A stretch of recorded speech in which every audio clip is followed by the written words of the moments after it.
किसी कमजोर बूढ़े व्यक्ति का धन लूटने के लिए उसकी हत्या कर देता है।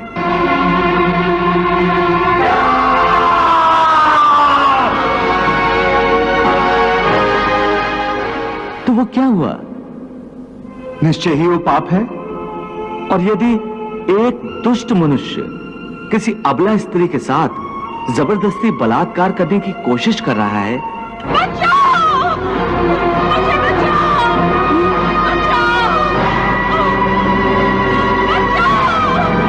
बचाओ!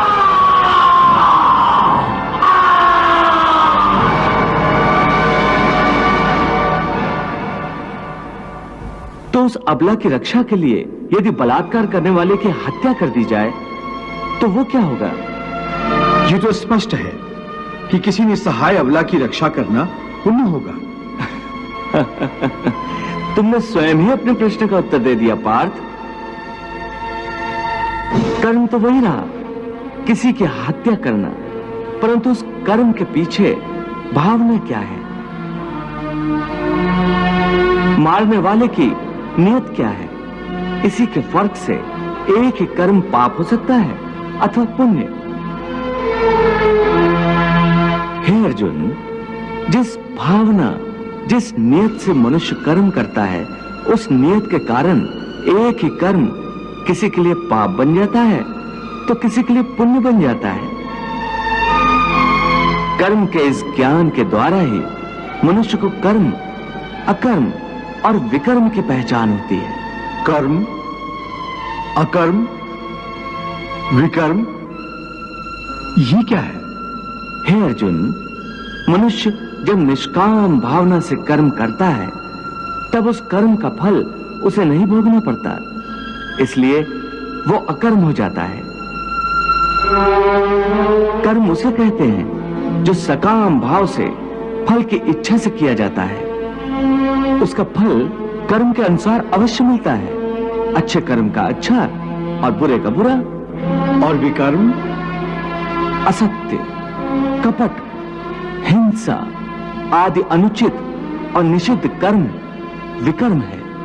इसका अर्थ केशव युद्ध विकर्म है क्योंकि इसमें हिंसा है। हे पार्थ, तुम अब भी अज्ञान के अंधकार में भटक रहे हो, इसलिए ऐसी बातें कर रहे हो। मैंने अभी तुम्हें बताया कि कर्म जिस भावना से किया जाए उसी से वो पाप या पुण्य होता है। युद्ध यदि अपना धर्म समझकर अधर्म का, अन्याय का नाश करने के लिए किया जाए तो उस युद्ध में मरने पर भी प्राणी को स्वर्ग की प्राप्ति होती है। इसलिए तुम सारी शंका कुशंकाओं को त्याग दो और युद्ध करो।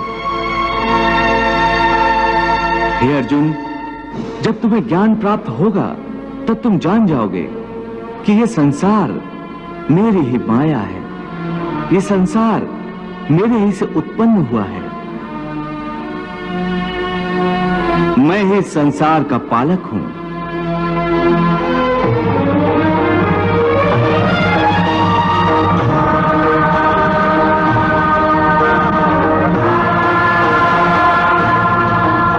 और मैं ही संसार का संहारक हूं।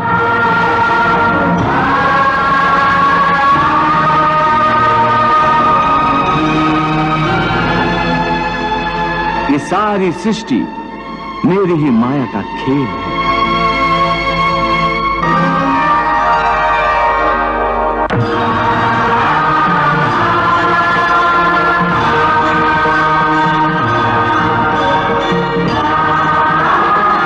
हे केशव, इस माया के संसार का रूप क्या है? हे अर्जुन, यदि तुम अपने ज्ञान चक्षुओं से देखोगे तो तुम्हें पता चलेगा कि यह माया का संसार एक उल्टे वृक्ष की भांति है, जिसकी जड़ें ऊपर हैं और टहनी और पत्ते नीचे की ओर हैं। अपने अंतर चक्षुओं के द्वारा इसे देखो अर्जुन।